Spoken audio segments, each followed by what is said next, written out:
That's kind of cozy.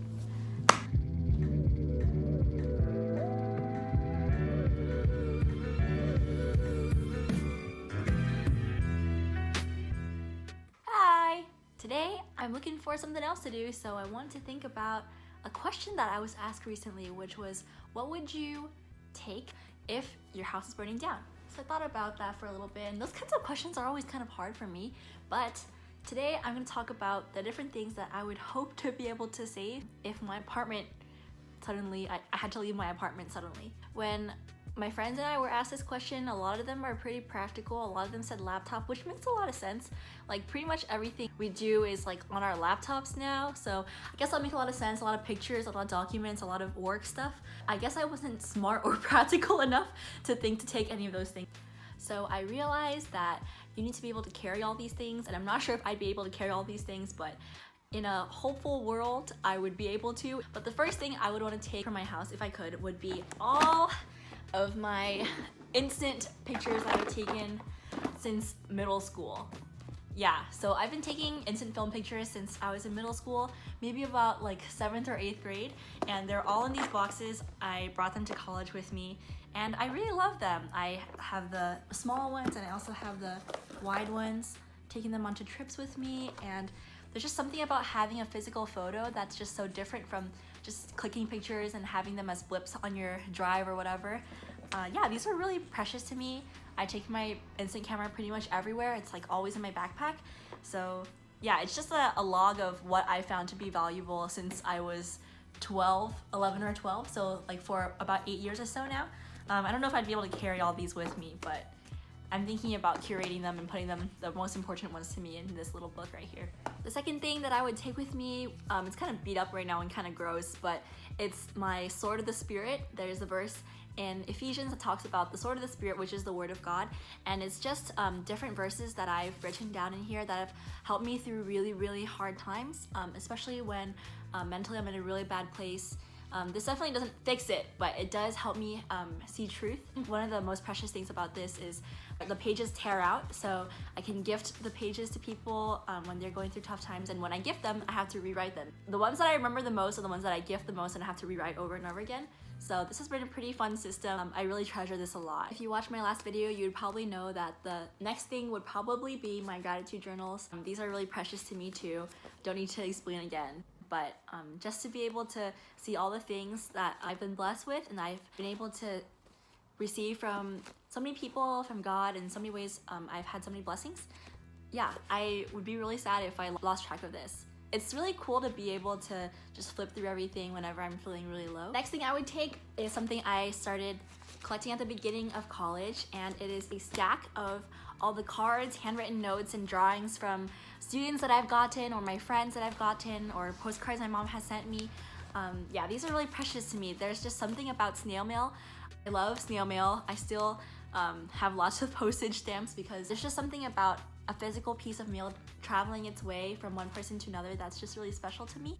Even if it's not the most practical thing anymore. Sometimes I feel like email is becoming the new snail mail. I don't like it. Everyone, please go back to writing mail.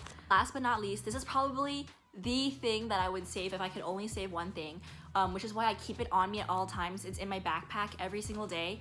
This is what I call my war room, or my prayer kit. This is a kit filled with different sections of people that I've been praying for over the past year. I started this last year, and it has a picture of each person, and it's broken now because it got a little bit too fat, but I might replace it. But this is really precious to me because it has pictures of all the people that I love and care for, and even people that I don't talk to anymore. It's really awesome because I have different sections. Like I have a family section, a section for older sisters, a section for my peers, a section for, let's see, people who are seeking God, a section for people who I meet internationally, like on mission trips, or who come here internationally, section for younger sisters, section for people that I don't know. I think that's one of my most treasured ones. I have no idea who a lot of these people are, besides their prayer requests, or like my friends' siblings, or their home churches, or their apartment mates. A section for groups of people, like groups of sisters, different fellowships, different clubs on campus, different apartments that I've been able to pray for. Sections for people that I meet just randomly on the street or just talking to on the bus. And on the back there's all my own prayer requests for myself and a lot of prayer cards that I've been gifting for people. It's just really special to me because, yeah, these are all the people that I love, and especially now when we're all isolated from each other, I feel really distant from a lot of people, but praying for my friends daily, people that I love daily, really helps me to feel close to them. And the cool thing is also being able to move people from section to section.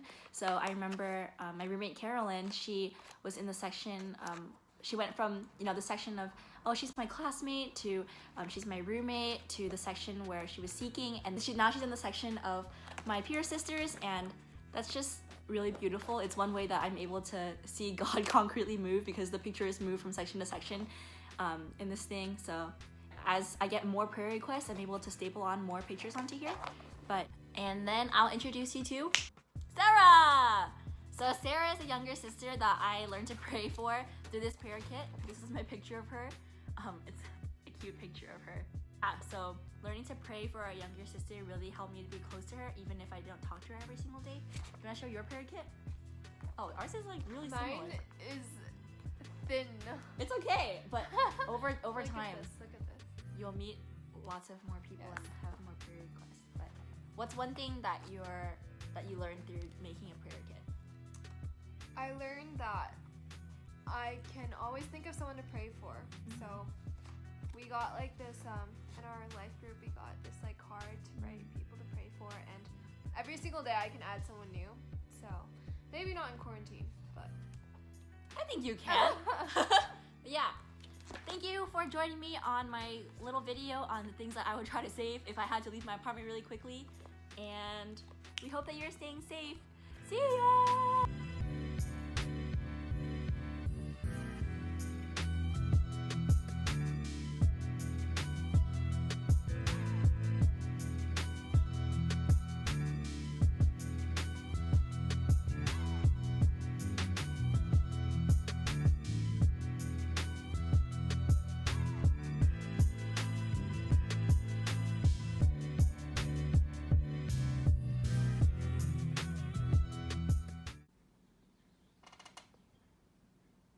You know?